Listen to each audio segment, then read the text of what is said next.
घेर पर महात्मा उन्होंने जो कुछ देता था ईश्वरमय दिखाई देता था। उसने निकट आकर के देखा कि गृहस्थ ने कहा, मैं ईश्वर के दर्शन करना चाहता हूँ। महात्मा, समझ लो कि तुम ही ईश्वर हो। गृहस्थ, मैं विश्वास पूर्वक कहता हूँ कि मैं नहीं ईश्वर हूँ। महात्मा, तुम्हें ईश्वर का दर्शन करना है ना? अतः तुम यदि ईश्वर नहीं हो तो तुम्हारे सिवाय जो भी कुछ दिखाई देता है उसी को ईश्वर मान लो। जगत में जो भी कुछ दृष्टागोचर होता है उसे ही ईश्वर का दर्शन करो। ऐसे ही मान करके सारा व्यवहार करो। गृहस्थ ने वैसा ही किया। उसका पाप कार्य अपने आप रुक गया, उसका व्यवहार शुद्ध हो गया। एक बार उसी गृहस्थ ने फिर महात्मा से पूछा, सब में ईश्वर है ऐसा अनुभव करने से शांति तो मिलती है, किंतु कभी कभी ऐसी शंका होती है कि यह सब तो दिखाई देते हैं पर ईश्वर नहीं, तो मैं क्या करूं? महात्मा समझने लगे, यदि तुझे लगता है कि जो कुछ दिखाई देता है उसमें ईश्वर नहीं है और तुझे ईश्वर के दर्शन भी करने हैं, तो अब ऐसा कर कि जो कुछ दृश्यमय है उसे ईश्वर नहीं ऐसा मान करके सभी में कुछ मोह छोड़ दे। दृश्यमान के साथ प्रेम ना करो। दृश्य वस्तुओं का ईश्वर नहीं है। तू दृष्टा के साथ प्रेम कर। संसार के दृश्यमय पदार्थों के बदले दृश्य के दृष्टा के साथ प्रेम कर। अब जो अदृश्यमान है वह ईश्वर है और ईश्वर दृष्टता है। ऐसे मान करके ईश्वर दृश्य नहीं दृष्टता है। वेदांत कहता है कि ईश्वर दृश्य नहीं अपितु सबके दृष्टता है। ईश्वर में दृश्य तत्व का आरोप माया के कारण होता है। जो व्यक्ति सर्वदृष्टता में दृष्ट स्थिर करे उसे ही प्रभु मिलते हैं। महात्मा ने 2 प्रकार के मार्ग बताए हैं। जो दृश्यमान है वह ईश्वर है, जो अदृश्यमान है वह ईश्वर है। ईश्वर दृष्टता है, जो सभी का दृष्टता और सभी का साक्षी है। उसे आसानी से कौन जान सकता है? पूर्ण वैराग्य के बिना ज्ञान अनुभव नहीं हो पाता है। अतः हम साधारण मनुष्य के लिए तो भक्ति मार्ग ही अच्छा है। यह जो भी दृश्यमान है सब कुछ ईश्वरमय है। वैष्णव मानता है कि सभी पदार्थों में ईश्वर है। ऐसा मान करके व्यवहार करने से भक्ति मार्ग में सफलता मिलेगी। ईश्वर के किसी भी स्वरूप के प्रति आसक्ति रखने बिना भक्ति नहीं हो पाएगी। शंकर भगवान समाधि में बैठे थे। समाधि में क्या है? अपने स्वरूपों का स्वयं अपने ही समाधि है। कोई भी एक मार्ग निश्चय कर लो।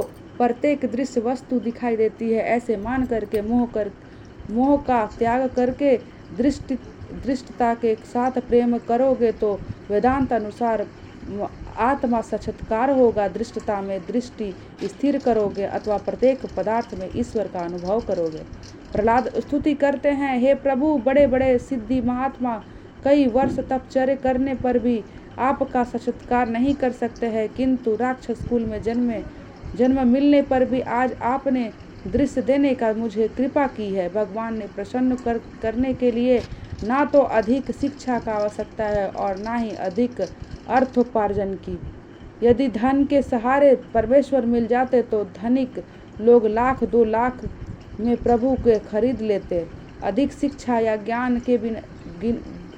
ज्ञान से भी भगवान नहीं मिलते हैं। जो अधिक ज्ञानी है वह कई बार दूसरों का छल कपट करने में भी बाज नहीं आता है। परमात्मा के प्रसन्न करने के लिए संपत्ति, शिक्षा और उच्च कुल के जन्म में आवश्यकता नहीं है। मात्र ब्रह्म भक्ति ईश्वर को पा सके ऐसे ही करनी चाहिए। परमात्मा को प्रसन्न करने के लिए आवश्यकता है हृदय की शुद्ध प्रेम, अधिक कामना और उसके प्रभु सेवा में व्याप करना ठीक है, किंतु उस आसन पर बैठकर परमात्मा का ध्यान करना उससे भी अधिक अच्छा है।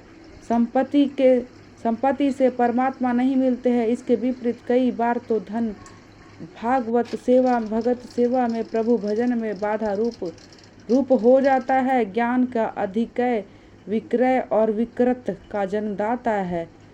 अतः ज्ञानी भगवान से स्मरण सेवा ठीक तरह से नहीं कर पाता है। बहुज्ञानी प्रारंभ से ही कुतर्क करता रहता है, जबकि प्रारंभ में श्रद्धा की आवश्यकता है। पढ़ो लिखो लोग अधिक तर्क करते हैं। वे कहते हैं कि पहले चमत्कार दिखाएं, बाद में हम अपने ठाकुर जी को नमस्कार करेंगे। दूसरों को खुशी करने के लिए चमत्कार से प्रारंभ करने का काम वैश्य का है, क्योंकि उसे दूसरों की जरूरत है।